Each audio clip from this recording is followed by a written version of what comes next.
ya, disabdakan oleh Nabi sallallahu alaihi wasallam. Hadis selanjutnya, wa an Aisyah radhiyallahu anha anna Rasulullah sallallahu alaihi wasallam amarahum an yu'aqqa 'anil ghulami syatani mukafi'atani wa 'anil jariyati syatun, rawahu Tirmidzi wa sahahahu. Nah, hadis ini lebih jelas lagi tentang ketentuan hewan sembelih untuk akikah. Ya. Dari Aisyah radhiyallahu anha, dia berkata bahwasanya Rasulullah SAW pernah memerintahkan mereka agar melaksanakan akikah untuk anak laki-laki dengan 2 ekor kambing yang setara, dan untuk anak perempuan 1 ekor kambing. Hadis riwayat Tirmidzi dan dia mensahihkannya. Nah, di sini amara memerintahkan ini maknanya adalah al-amru lin nadab, yaitu untuk anjuran, bukan untuk kewajiban. Ya. Hadis ini saya diriwayatkan oleh Imam At-Tirmidzi, ya, dan bisa dilihat pada kitab Al-Irwa Al-Ghalil. Nah, hadis selanjutnya ini juga yang masih berhubungan dengan hadis sebelumnya. Wa akhraja Ahmad wal arba'atu an Ummi Kurzin al-Ka'biyyati nahwahu. Hadis ini juga diriwayatkan oleh 4 imam ahli hadis dari Ummu Kurz al-Ka'biyah dengan lafaz yang sama. Ya. Hadis ini sahih. Ya. Hadis ini menunjukkan bahwa yang paling utama dalam akikah adalah menyembelih 2 ekor kambing. Ingat, ini adalah afdhaliyah. Ya, utama. Ya. Atas seorang laki-laki dan 1 ekor kambing atas seorang anak perempuan. Lantas dianjurkan supaya 2 ekor kambing yang disembelih itu sama kondisinya dalam hal umur maupun kebagusannya. Ya.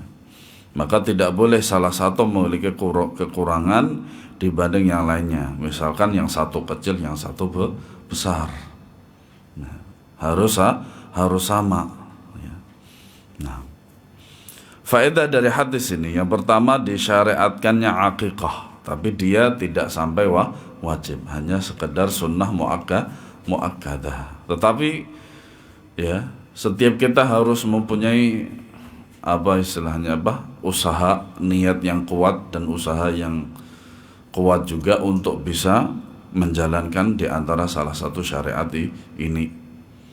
Sekiranya kalau tidak bisa, misalkan yang lahir adalah anak laki-laki dan kemudian sekiranya dia tidak mampu untuk 2, 1 boleh. Ya, satu boleh. Apakah sah? Sah. Ya. Yang kedua, disunahkan melaksanakan akikah dengan 2 ekor kambing bagi anak laki-laki dan 1 ekor kambing bagi anak perempuan. Ya. Yang ketiga, akikah ini harus dengan kambing, karena itulah dicontohkan oleh Rasulullah SAW. Karena daging kambing lebih afdal, lebih enak daripada daging sapi. Iya. Walaupun memang kalau kambing itu baunya lebih menyengat daripada bau sapi, tetapi yang lebih afdal adalah apa? Daging kambing. Yang keempat, disunahkan kambing untuk akikah itu sama kualitasnya, tidak boleh berbeda. Yang kelima, di antara hikmah anak laki-laki diakikahkan dengan 2 kambing dan anak perempuan 1 kambing, karena sembelihan akikah sebagai wujud rasa syukur atas nikmat anak yang diberikan Allah. Ya. Dan kenikmatan mendapatkan anak laki-laki lebih besar daripada kenikmatan mendapatkan anak perempuan, sehingga wujud rasa syukur itu haruslah sesuai dengan besarnya nikmat tersebut, sesuai dengan firman Allah tadi, walaysa dzakaru kal untha. Makanya dalam warisan juga, ya, 2 anak perempuan itu setara dengan 1 anak laki-laki. Kenapa demikian? Karena laki-lakilah yang akan menanggung perempuan, ya, dan dialah yang akan mencarikan kehidupan untuk perempuan. Hadis selanjutnya, Wa an Samurah radhiyallahu anhu anna Rasulullah sallallahu alaihi wasallam kullu ghulamin murtahanun bi'aqiqatihi tudhbahu anhu yawma sabi'ihi wa yuhlaqu wa yusamma, rawahu Ahmad wal arba'ah wa sahahahu at-Tirmidzi. Dari Samurah radhiyallahu anhu bahwasanya Rasulullah SAW bersabda,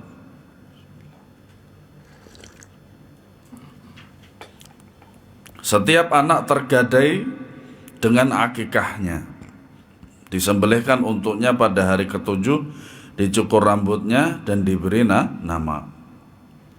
Hadis ini sahih, diriwayatkan oleh Imam Ahmad, Abu Dawud, An-Nasai, At-Tirmidzi dan Ibnu Majah. Nah, di sini makna daripada murtahanun bi'aqiqatihi adalah, ya, sebagian ada yang mengatakan, ya, maknanya dia tidak bisa memberikan syafaat untuk kedua orang tuanya jika tidak diakikahkan. Makna lain, ya. Pendapat yang lain menyebutkan bahwa akikah itu adalah sebuah keharusan, keniscayaan bagi anak yang dilahirkan itu, seperti halnya keniscayaan bagi sebuah barang gadai di tangan penerima gadai. Ya. Nah, itu pendapat yang kedua. Ada pendapat yang lain bahwasanya maknanya adalah digadaikan dengan darah yang ada di rambutnya. Wallahu a'lam. Maknanya apa? Ya. Tapi yang benar bahwasanya makna tergadaikan tidak bisa ditafsirkan kecuali dengan dalil. Ya. Maka hal ini ya, hendaknya kita bersikap tawakuf. Tawakuf itu adalah sikap diam. Sekiranya kalau kita tidak punya ilmunya. Iya. Makanya sampai sekarang pun, ya, makna daripada murtahanun bi'aqiqatihi itu tergadaikan dengan banyaknya pendapat itu, belum ada satu pendapat pun yang mu'tamad, artinya yang rajih. Wallahu a'lam. Ya. Hadis di atas menunjukkan bahwa waktu penyembelihan hewan akikah adalah hari ketujuh. Ya. Namun yang jelas bahwasanya pembatasan dengan hari ketujuh itu bukan keharusan. Bahkan hukum akikah sendiri itu bukan keharusan atau bukan kewajiban. Ya. Adapun Ibnu Qayyim mengutarakan bahwasanya pendapat yang kuat adalah pembatasan dengan hari ketujuh merupakan anjuran. Ya. Hadis ini juga menjelaskan bahwa nama untuk anak yang baru dilahirkan diberi hari ketujuh, akan tetapi ini pun bukan dalam rangka pembatasan, karena ada beberapa riwayat yang menyebutkan bahwa pada masa Nabi SAW ada bayi yang diberi nama tidak lama setelah dilahirkan, dan itu ternyata di Indonesia juga sama, ya, terjadi di Indonesia. Nah, ini bagi yang tidak dilaksanakan akikah padanya, ya. Makanya sang suami disinilah dia itu berkewajiban untuk mencari rezeki lebih untuk bisa mengakikahkan anaknya. Nah, sekiranya kalau dia itu merasa tidak mampu, ya, karena mungkin sudah habis uangnya untuk untuk persalinan istrinya, ya, kemudian juga untuk membayar daripada rumah sakit ternyata sudah habis uangnya, dan dia tidak mampu untuk hari ke-7, ke-14 sampai 21, ya, maka pada waktu itu juga bisa diberi nama. Nah, zahir hadis ini menerangkan bahwasanya akikah disyariatkan terhadap anak kecil. Orang yang mendapat perintah melaksanakannya adalah ayahnya sebagai bentuk syukur kepada Allah Subhanahu wa taala yang telah mengaruniai anak.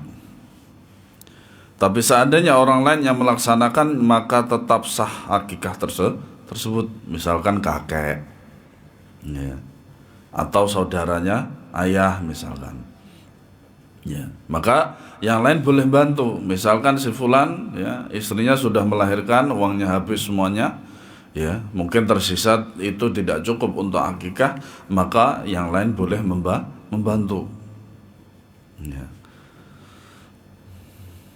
Karena telah disebutkan sebelumnya bahwasanya Nabi SAW melaksanakan akikah untuk Hasan dan Husain.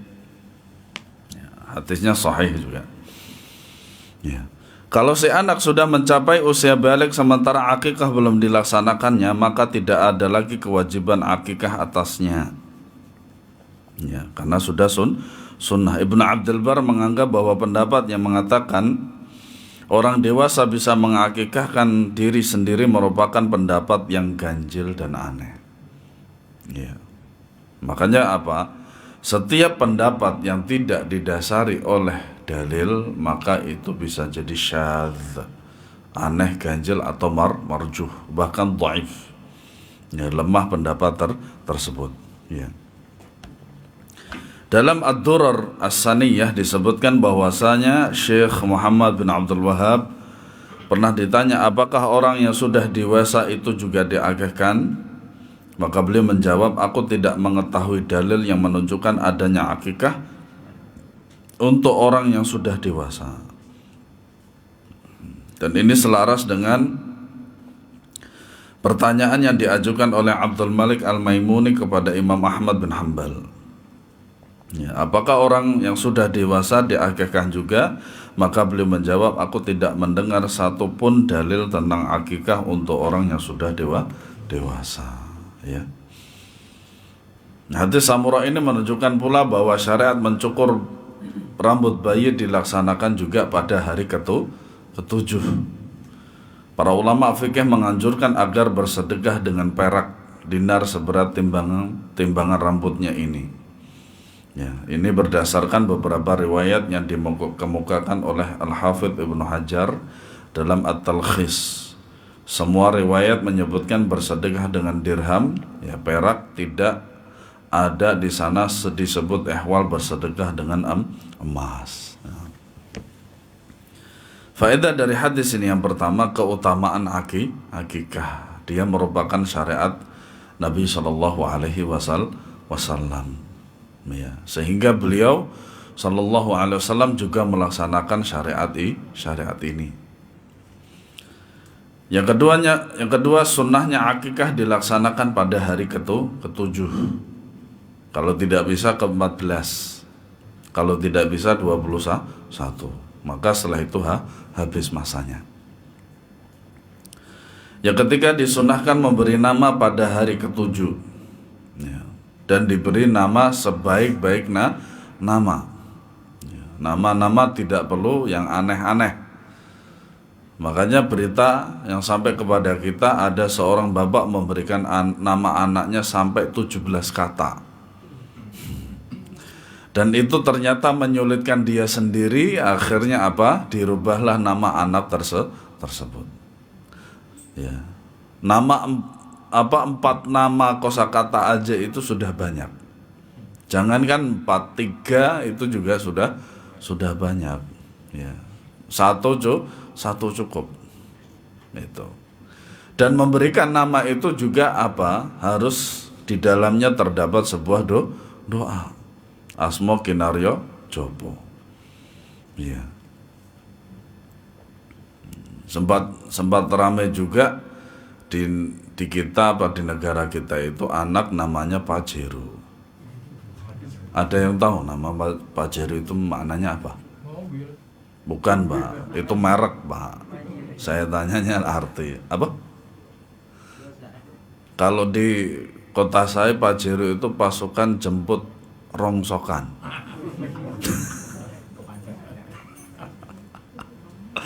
Nah ya maknanya itu.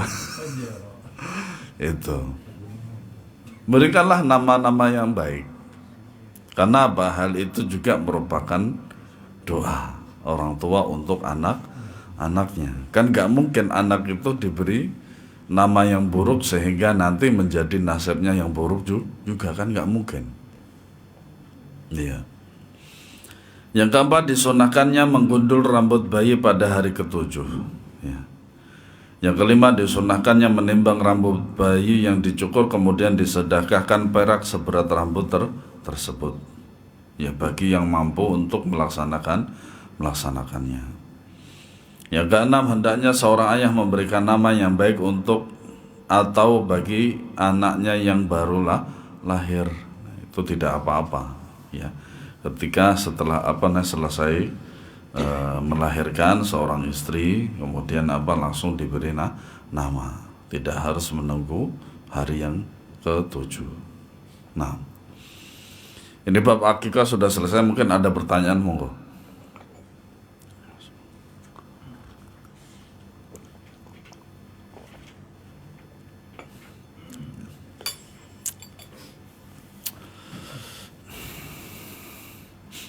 Jadi semuanya paham ya tentang akikah, sudah selesai ya. Lebih didahulukan kurban atau akikah? Taib. Lebih wajib mana hukumnya antara korban dengan wajib? Dengan wajib, dengan akikah. Kalau korban hukumnya apa? Wajib. Kalau akikah sunnah muakkadah, maka didahulukan kurban. Tentu saja taqdimul wajib minas sunnah, mendahulukan wajib daripada sunnah.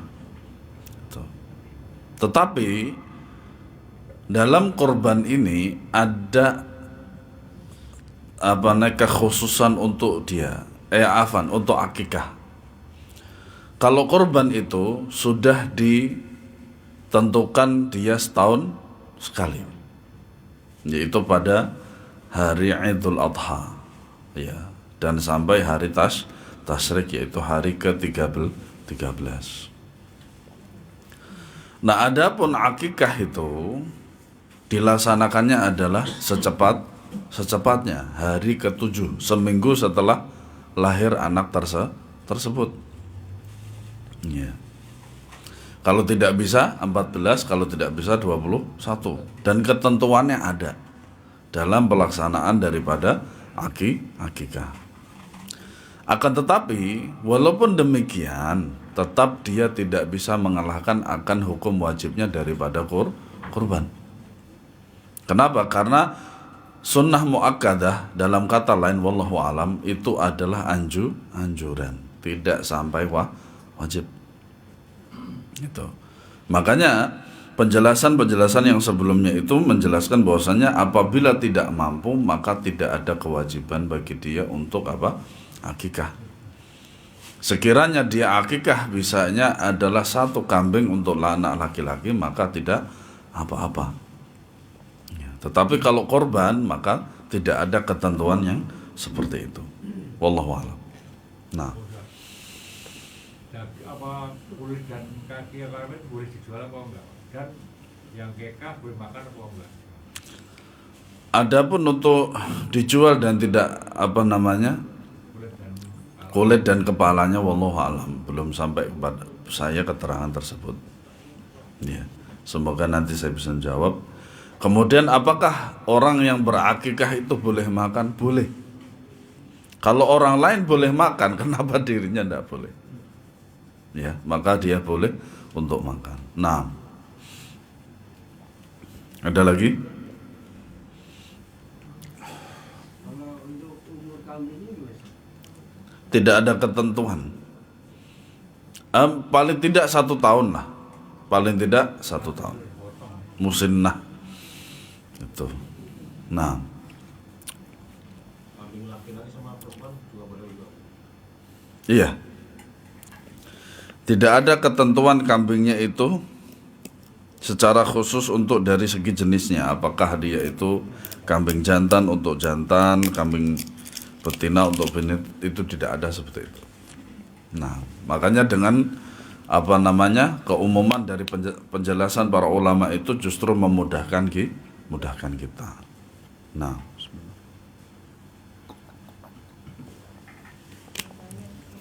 silakan Bagaimana kalau misalnya masakan daging kambing itu langsung dikirim ke tetangga tapi nggak ngundang? Boleh. Intinya pembagiannya adalah sudah masak. Itu perbedaan antara kurban dengan akikah. Nggak apa-apa. Taib, kita lanjut. Kitabul Aiman wan Nuzur, kitab sumpah dan nazar. Al-Aiman ini maknanya juga sumpah, ya. Adalah bentuk jamak dari kata yamin. Dari segi bahasa ia bermakna tangan kanan, lalu dipakai untuk makna sumpah. Sebab dahulu jika orang-orang saling bersumpah, masing-masing memegang tangan temannya untuk mengikrarkan sumpah itu. Adapun definisinya menurut syariat adalah penegasan suatu perkara, ya, atas suatu perkara dengan menyebut nama yang diagukan, yaitu asma Allah secara khusus. Ya. Sumpah ada beberapa bentuk. Yang pertama adalah sumpah yang sering diucapkan manusia tanpa masuk tertentu, seperti wallahi billahi tallah, maka ini termasuk perkataan sia-sia. Ya. Yang kedua, sumpah terhadap sesuatu yang telah berlalu, yang dianggap dirinya benar tetapi ternyata tidak benar. Ini juga perbuatan sia-sia. Yang ketiga, sumpah atas sesuatu yang sudah berlalu dan dia tahu bahwa dia berdusta atas sumpahnya tersebut. Sumpah ini disebut dengan yaminul ghamus, yaitu sumpah palsu. Dan ini ada kafaratnya yang harus ditebus. Yang keempat, sumpah terhadap sesuatu yang akan datang, dan inilah sumpah yang terkena kafarah jika dilanggar. Ya. Namun ia harus memiliki 5 syarat tersebut. Yang pertama, orang yang bersumpah adalah mukallaf, baligh. Ya, baligh. Kalau belum mukallaf tidak dibebani apapun. Yang kedua, tidak berada dalam kondisi yang dipaksa bersumpah. Ya. Nah, kalau dipaksa maka tidak dianggap sumpahnya dan tidak dihukumi. Yang ketiga, dia memang bermaksud bersumpah, ada kesengajaan dan ada kesadaran dan tanpa dipaksa. Ya. Yang keempat, sumpahnya untuk sesuatu yang akan datang, bukan sesuatu yang sudah terjadi. Ya. Dan kemudian yang kelima, ternyata ia melanggar sumpahnya tersebut. Ya. Nah, kafarat atau untuk sumpah itu sendiri Allah menyebutkan dalam ayat surat Al-Maidah ayat 89. Wala yu'akhidhukum Allahu bil-laghwi fi aymanikum walakin yu'akhidhukum bima 'aqadtumul aiman. Fakaffaratuhu it'amu 'asharati masakin min awsati ma tud'imuna ahlikum aw kiswatuhum aw tahriru raqabah. Faman lam yajid fa siyamu 3 ayyamin dzalika kafaratu aymanikum idza halaftum wahfadhu aymanakum kadzalika yubayyinullahu lakum ayatihi la'allakum tashkurun. Allah tidak menghukum kamu disebabkan sumpah-sumpahmu yang tidak dimaksud untuk bersumpah, tetapi Allah menghukum kamu disebabkan sumpah-sumpah yang disengaja. Maka kafarat melanggar sumpah itu ialah memberikan makan 10 orang miskin, yaitu dari makanan yang biasa kamu berikan kepada keluargamu, atau memberi pakaian kepada mereka, atau mendekatkan seorang budak, memerdekakan seorang budak. Barang siapa tidak sanggup melakukan demikian, maka kafaratnya puasa selama 3 hari. Yang demikian itu adalah kafarat sumpah-sumpahmu bila kamu bersumpah dan kamu langgar, dan jagalah sumpahmu. Semoga demikian Allah menerangkan kepadamu hukum-hukumnya agar kamu bersyukur. Ya. Jadi jikalau dia melanggar sumpahnya, maka kafaratnya seperti ini. Ya. Dalam ayat tersebut diterangkan tentang kafarat tebusan bagi orang yang melanggar sumpah. Yang pertama, memberi makan atau memberi pakaian 10 orang fakir miskin dari makanan yang biasa dimakan. Ya. Kedua, memerdekakan budak, tapi budak tidak ada. Ketiga, puasa 3 hari. Ya. Pilihan yang ketiga adalah apa? Yang paling ringan. Atau justru yang pertama, Tetapi jikalau tidak punya uang maka ya puasa tiga hari. Kenapa demikian? Karena orang yang tidak kekurangan atau tidak punya uang biasanya terbiasa dengan puasa. Jadi itu lebih ringan. An-nudhur adalah bentuk jamak dari kata an-nadhru, berasal dari kata al-ingdhar, ya, yang berarti ancaman atau peringatan. Ya. Ar-Raqib mendefinisikan nazar itu ialah mewajibkan sesuatu yang bukan wajib disebabkan oleh suatu hal. Makanya apa? Ya, nazar itu menjadikan sesuatu bukan wajib menjadi wajib. Dan dia harus melaksanakan kewajiban tersebut. Nah, jika dia mendapatkan apa yang dia nazarkan, maka dia wajib melaksanakan nazar tersebut. Dan jika tidak, maka dia akan dihukum dengan sebutan kafarat. Nah, hadis yang pertama, an Ibnu Umar radhiyallahu anhuma an Rasulillah sallallahu alaihi wasallam annahu adraka Umar bin al-Khattab fi rakbin wa Umar yahlifu bi abihi fanadahum Rasulullah sallallahu alaihi wasallam ala inna allaha yanhaakum an tahlifu bi abaikum faman kana halifan falyahlif billah aw liyasmut. Muttafaqun alaih. Dari Ibnu Umar radhiyallahu anhu dari Rasulullah SAW bahwasanya beliau menemui Umar ibn al-Khattab yang berada di tengah rombongan dan dia sedang bersumpah dengan nama ayahnya. Ya.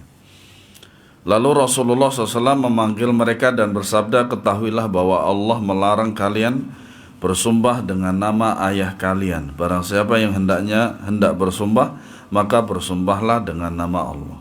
Syukran. Atau lebih baik dia diam. Hadis ini sahih, diriwayatkan oleh Al-Imam Bukhari dan Al-Imam Muslim.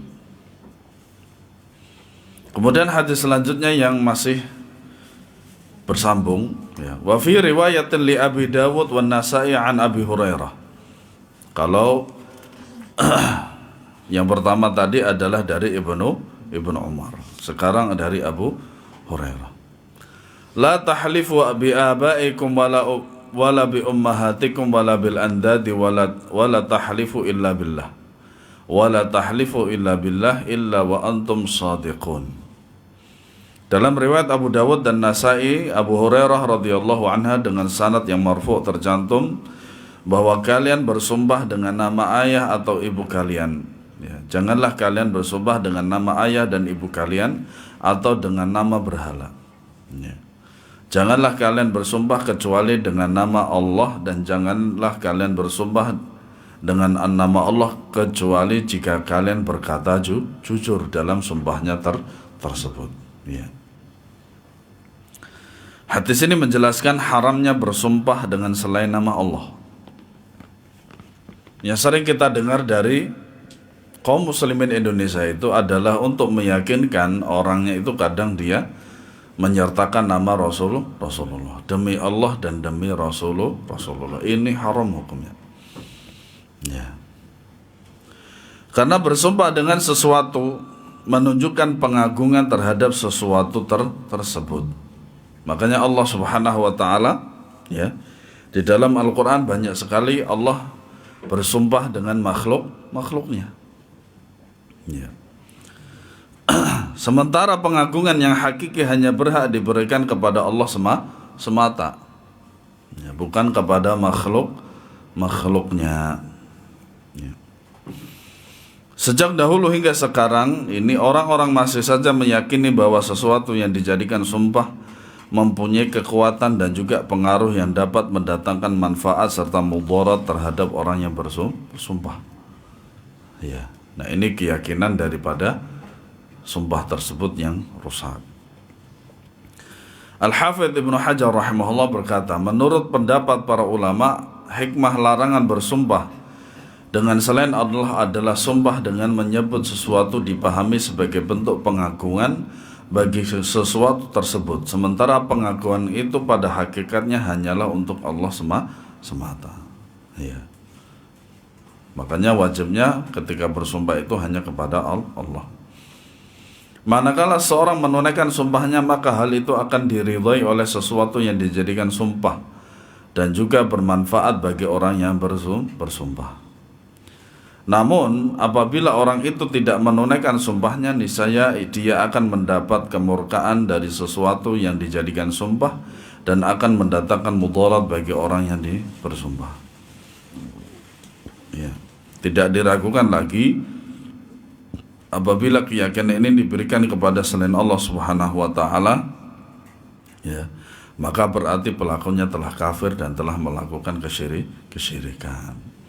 Ya, makanya Nabi SAW bersabda, "Man halafa bi ghairillahi faqad kafara aw asyrak." Barang siapa yang bersumpah dengan selain nama Allah, maka dia telah kafir atau berbuat syirik. Ya. Dalam riwayat yang lain, Nabi SAW bersabda, "Kullu yaminin yahlifu biha dunallahi syirkun." Setiap sumpah yang diucapkan tidak dengan nama Allah, ia termasuk perbuatan syirik. Ya, walayadu billah. Hadis di atas menjelaskan bahwa bersumpah dengan selain nama Allah termasuk syirik amali, yaitu perbuatan. Al-Imam Abu Ja'far At-Tahawi berkata pada hadis Rasulullah SAW, di sini ditegaskan bahwa siapa saja yang bersumpah dengan sesuatu selain Allah berarti ia telah berbuat syirik. Ya.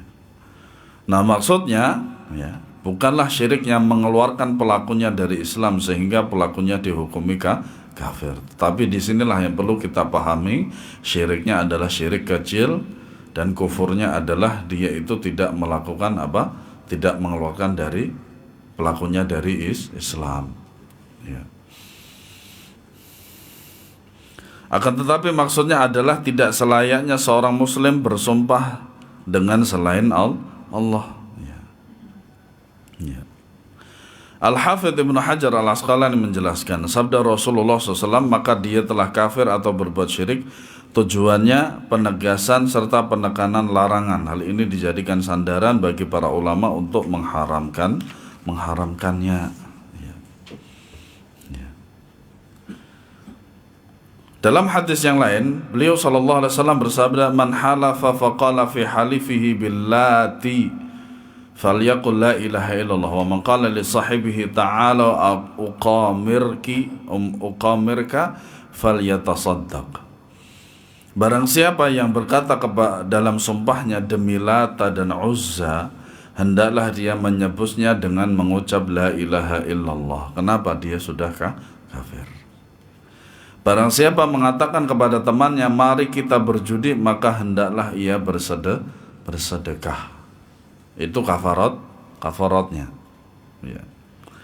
Kemudian terdapat riwayat yang lain yang serupa dengannya, bahwasanya Sa'ad bin Abi Waqqas berkata, "Halaftu billati wal Uzza faqala ashabi qulta hujran fa ataitu Nabi sallallahu alaihi wasallam faqultu ya Rasulullah innal ahda kana qariba wa inni halaftu billati wal Uzza faqala Rasulullah sallallahu alaihi wasallam qul la ilaha illallah wahdahu thalathan wadful an yasarika thalathan wa ta'awad billahi minasyaitonir rajim."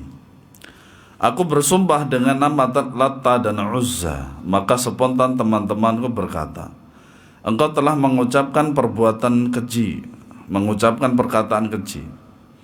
Maka aku pun menemui Rasulullah SAW dan mengadukan hal tersebut kepada beliau. Lalu kukatakan, wahai Rasulullah, sesungguhnya aku ini belum lama memeluk Islam. Dan tadi aku bersumpah dengan nama Lata dan Uzza. Rasulullah SAW bersabda, ucapkanlah la ilaha illallah ya, sebanyak 3 kali, kemudian meludahlah ke kiri sebanyak 3 kali, lalu berlindunglah kamu kepada Allah dari gangguan syaitan yang terkutuk dengan mengucapkan isti'adzah, dan jangan ulangi lagi perbuatan tersebut, karena hal itu, perbuatan tersebut adalah berbahaya. Faedah dari hadis ini, yang pertama, larangan keras bersumpah dengan selain nama Allah. Ya, misalkan bersumpah dengan nama ayah atau ibu. Jangankan ayah dan ibu, dengan Rasulullah aja juga haram hukumnya. Ya. Yang kedua, bersumpah dengan selain nama Allah merupakan dosa besar. Yang ketiga, haram bersumpah dengan sekutu-sekutu yang diagungkan selain Allah seperti Latta dan Uzza. Yang keempat, orang yang bersumpah dengan Latta dan Uzza maka hendaklah dia mengucapkan la ilaha illallah sebagai kafarat dan tebusannya. Yang kelima, seorang wajib bersumpah dengan nama Allah saja, tidak boleh dengan selain nama Allah. Itu wajib. Yang keenam, seorang muslim apabila dia bersumpah dengan nama Allah, maka dia harus jujur dalam sumpahnya. Jangan sampai ada yang namanya al-yaminul ghamus, yaitu sumpah palsu. Makanya jadi teringat dengan penjelasannya Profesor Salim Said. Ya, dia menyebutkan bahwasanya ada beberapa negara yang takut dengan negara yang lain. Nah, kalau Indonesia ini presiden pun tidak takut, bahkan tidak takut kepada Allah. Kenapa demikian? Ketika dia itu disumpah dengan Al-Quran atau dengan Bible, dia yang pertama kali melanggar sumpahnya. Tuhan aja tidak ditakutin, kata beliau. Yang ketujuh, wajibnya diam dari berkata sesuatu yang diharamkan Allah. Yang kedelapan, kesungguhan Nabi SAW dalam mengingkari kemungkaran dan menjaga ketauhidan umatnya. Yang kesembilan, siapa saja yang melakukan sesuatu hal yang terlarang dengan dasar kebodohan, maka dia tidak berdosa karenanya, tetapi dia wajib untuk mengilmui. Ya. Yang ke-10, dalam menjelaskan hal-hal penting hendaknya diberikan beberapa penekanan. Seperti dalam hadis ini, Nabi SAW menyandarkan larangan bersumpah dengan selain nama Allah kepada Allah guna menunjukkan kekuatan larangan tersebut. Faedahnya demikian. Yang ke-11, perhatian Islam dalam melindungi perkara tauhid serta menutup semua jalan menuju kesyirikan. Sekarang ada wasilah baru, sebuah boneka yang itu berasal dari Thailand sebenarnya. Nah, boneka tersebut itu diberi kalau di kita mungkin diberi seperti raja, kemudian bacaan-bacaan Al-Quran dan seterusnya, sehingga membuat orang pemilik daripada boneka ini merasa tenang, ya, berzikir kepada Allah dan lain sebagainya. Dan ini sudah sangat viral kok di media sosial. Nanti insya Allah akan saya share di grup kita, insya Allah, supaya menjadi perhatian kita bersama. Ya. Kemudian yang ke-12, haramnya berbohong dalam bersumpah. Wallahu a'lam bissawab. Semoga bermanfaat. Ada pertanyaan, monggo. Saya sering mendengar sumpah serapah. Apa yang dimaksud sumpah serapah? Yaminul ghamus itu. Matikan. Ya. Yaminul